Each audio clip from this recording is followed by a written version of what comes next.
All right. Hey guys. So welcome to my talk on Nessie automatically testing JavaScript APIs with asynchronous callbacks.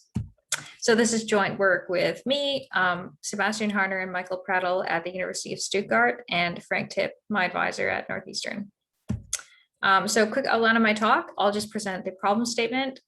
So what we're trying to solve with this work, go through our approach with an example, explain how we evaluated it, and then end with a conclusion.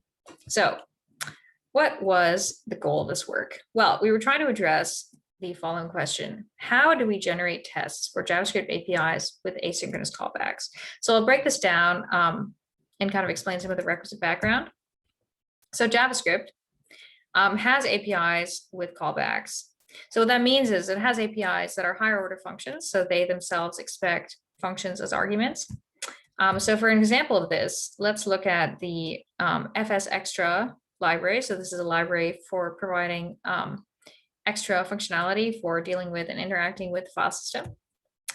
So in this example, we see a call to read JSON, which takes a path to a JSON file to read. And the second argument is a callback. So this is just a function that is executed after the file is done being read.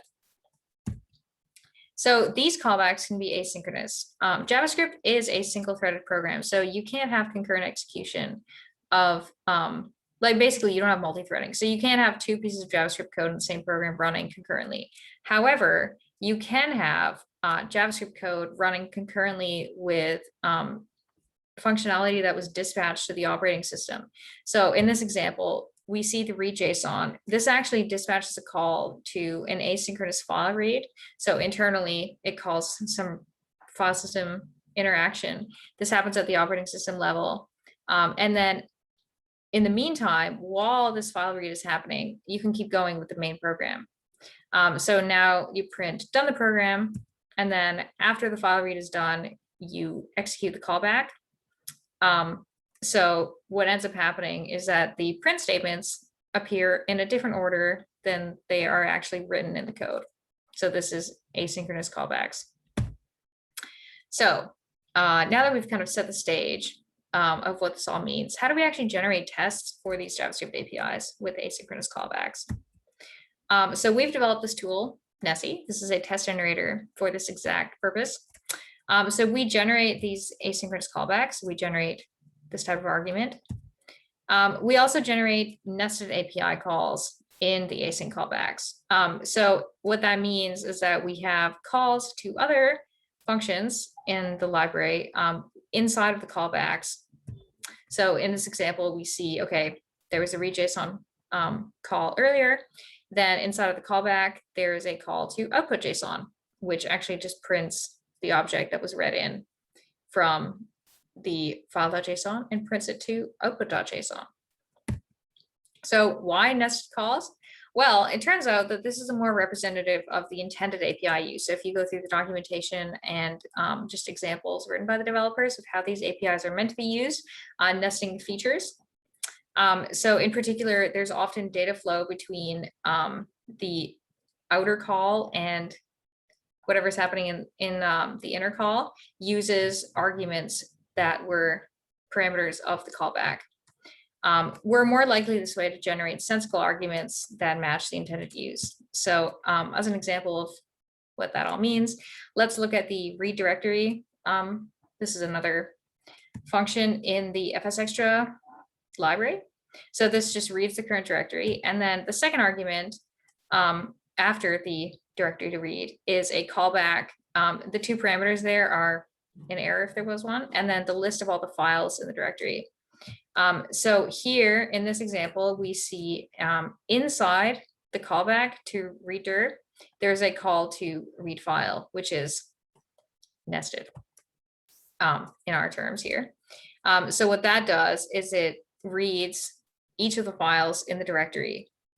And this is the expected usage of this, this API structure. So it turns out that the current JavaScript testing like projects that exist don't deal with this case. So in 2007, we saw Randup. So this is a test generator, not even for JavaScript, but it's a test generation strategy that generates no callback arguments, and of course, because there's no callbacks, there cannot be nesting.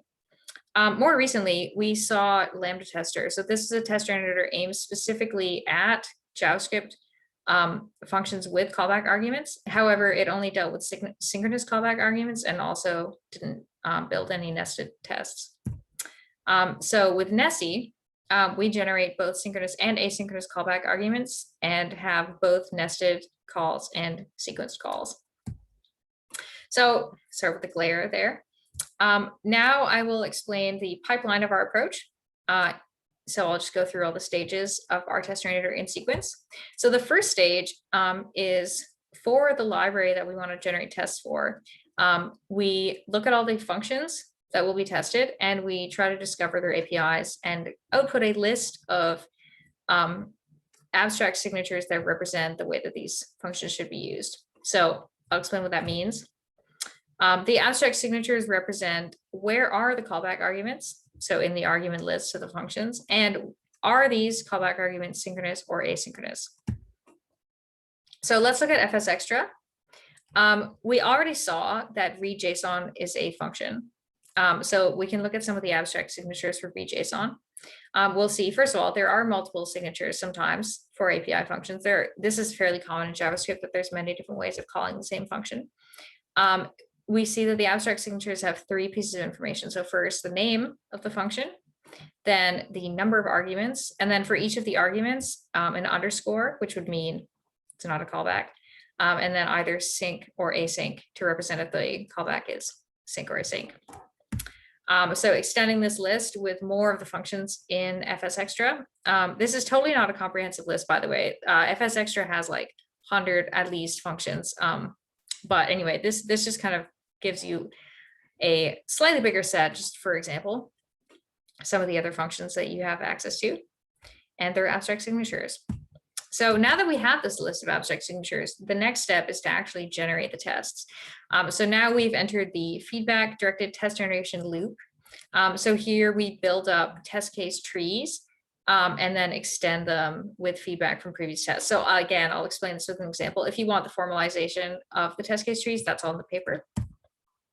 So the first step of the test generation algorithm is select a function to test. So given the set of functions that we've discovered signatures for, in this case, let's randomly choose ensure file. And then for that function, we select a signature to test. So in this case, ensure file only has 1 signature and it has 2 arguments. So the first is not a callback and the second is an asynchronous callback. So when we generate arguments for the selected function, in this case, let's randomly generate a string for the first argument. So this is a/b/test. And then the second argument is a callback. So once we've generated all this, we execute the test. So it's worth pointing out, this is a condensed kind of like human readable version of the test. In reality, when we generate these tests, it's fully instrumented so that we can observe the behavior. So we can see, okay, is the function call executing? Does it execute successfully or does it crash? Is the callback executed? And I'll show an example of like the full test at the end, but it's a lot. So this is a condensed version. But the point is we execute the test and we observe that in this case, okay, the callback is executed. So after we execute the test, we've collected feedback. So we saw, okay, in this case, ensure file was successfully executed and the callback also executed. So now, given this feedback, we can look at the test and figure out what are valid extension points for future tests that build off of this test. So in this case, because the callback executed, inside the callback is a valid extension point, and this would represent a nested extension of the test. We can also extend the test after the call to ensure file, and this would be a sequenced extension of the test. So the next step in the test generation algorithm is to choose an extension point. So in this case, we'll randomly select the nested extension. And now we repeat. So we loop through the entire test generation algorithm again. So again, the first step is to select a function to test. So this time, let's choose read JSON. Then we choose a signature for this function. So of the possible signatures, let's just randomly select the first one. So in this case, we have one argument and it's not a callback. So we generate the arguments for the selected function. So in this case, we randomly generate null and we try to call read.json with null as an argument. And then we take all this new information and we extend the test that we've selected to extend with the new call at the chosen extension point. So if you remember, we picked the nested extension point, and now we're going to put the new call into that extension point. We have also added the new argument, and there you go. So that's the whole test. And as promised, here is a full version of the test. So it has, all the logging code so that we get the feedback we need. It also has try catches around all of the API calls. So that way, if an API call is unsuccessful, instead of crashing the test, we just get the feedback, okay, this didn't work. But yeah, no need to look at all this code. It's just if you were curious about it.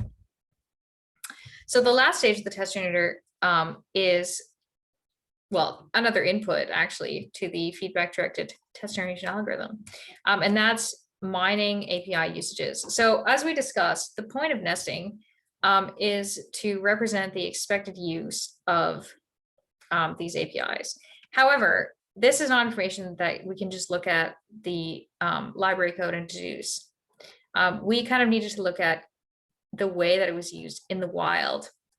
So to do that, we took a list of 13.6 thousand JavaScript projects on GitHub, and we wrote a simple static analysis in CodeQL to look through those API clients and find abstract representations of nesting examples, so that when we do generate the nested tests, sometimes we can pull this list, and it's basically a seed. So it's like, okay, well, we know that this is the a set of expected usages of the APIs. In particular, we wanted to determine the expected data flow. So we'll just go through an example of what these nested signatures, these nested examples that we mined look like. So here's the same nested output JSON inside of read.json before. So for this example, if we ran our static analysis, we would see the following 4 tuple would be found. So the outer function is read.json. Then we want the arguments to the outer function. So in this case, it's just very similar to the abstract signature that we deduced with the API discovery phase. But in this case, of course, because it's static analysis, we can't tell whether or not the function, the callback function was asynchronous or synchronous. So we just say, okay, well, it's callback. Then we have the inner function, and then we have the abstract signature for the inner function. So the interesting thing here is that the second argument to output JSON is also the second parameter of the callback argument to read.json. So this link is established with the nesting. And this is information that we use to generate more representative examples. So anyway, now that we've described the whole test generation algorithm, we want to determine, okay, well, how well does it work, right? So let's figure out how we evaluated this. So we have a set of 5 research questions, and we are not talking about all of them because of time, but they're all in the paper. We'll just present the first 3 in this presentation. So in order to do our evaluation, we're generating tests for a set of libraries. And this set of libraries was 10 file system and promise libraries, which are just 2 applications in JavaScript, of which there are many asynchronous APIs. Okay, so let's get into it. So our first research question is about the discovery phase. So we wanted to determine what is the effectiveness of our automated discovery phase. This is a table from the paper. We're not going to go into all the details, but the takeaway here is that our automated discovery finds 62% of document signatures that expect callback arguments and 38% of the signatures that don't have callback arguments. So the way we determined this is we ran the discovery phase, we manually looked at the documentation, and then we just compared the lists to see what was missing. So there were signatures that were not found automatically. So why was that? So this is just meant that the arguments that we were generating were invalid. So a very common example of this was file system calls with invalid strings. So as you may imagine, the file system calls often expect a valid path. So if it's called with strings that do not represent a valid path, then it won't successfully execute, and we miss signatures because of this. Another example is functions that expected multiple callback arguments. Our discovery phase generated only one callback argument at a time, and so these were also missed. There were also some signatures that were only found automatically. So this represents actually unexpected behavior of the library, which in some cases represented bugs, and we reported these as bugs to the developers. So this is an example of a library for which read file and write file executed the callbacks, even if there were no other arguments passed to the function. Whereas in the documentation, they said it should mirror exactly the functionality of the built-in node file system module, which would error in these cases. So this was unexpected behavior that we thought represented a bug. So for the next research questions, we wanted to compare the effectiveness of the test generator. In our case, we're comparing it to Nessie with no nesting. So basically to isolate the effect of nesting. And then we compared that to the previous state-of-the-art Lambda tester.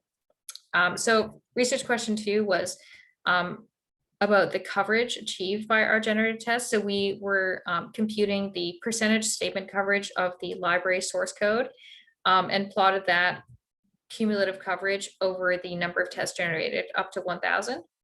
So this is a fairly typical example. We see the load, that's the coverage achieved by just importing the library and not doing anything with it. And then the green line represents Lambda tester. And then we see Nessie with no nesting and with nesting enabled. So again, we have all these plots in the paper and in the supplemental materials, but this table sums it up. And the takeaway is that in general, Nessie achieves slightly higher coverage than Lambda tester by the end of the 1,000 tests, but fewer tests are required to reach this coverage. So basically, they all kind of converge. By the end, they have a plateau, but Nessie with nesting reaches the plateau more quickly. So our third research question was examining the effect of Nessie, the effectiveness of Nessie at finding behavioral differences in regression testing. So our regression testing was, we looked at the library source code at different commits, and where we knew that there was a difference in actual functionality of the library. And then we determined in how many of these cases our tests could spot a behavioral difference. So the behavioral differences we were tracking were an API call fails in one commit and successfully executes in the other. Maybe the return value of an API was different between commits, like between running the tests on the source code at these different commits. An argument to an API call or parameter of a callback differs between commits. A callback is called in one commit and not in another, or MoCA, which is the testing framework that we were executing our generated tests on, reports an async error internally in one commit and not in the other. So we have almost the same style of graph here. This is the cumulative number of behavioral differences spotted for the different versions of the test generator over 100 tests. So we see this is a similar general trend. The plateau of the total number of behavioral differences is reached more quickly in general with nesting enabled. And yeah, so the table sums it up. Again, the takeaway is that Nessie finds many behavioral differences between versions of libraries, including the behavioral differences that I kind of already listed. And these differences are found most quickly with the tests that are generated, including nesting. So in conclusion, we have presented Nessie, which is a test generator for asynchronous JavaScript APIs.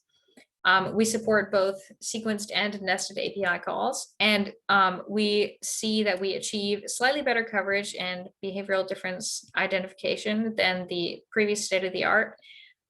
However, this requires fewer tests to achieve, so we converge more quickly.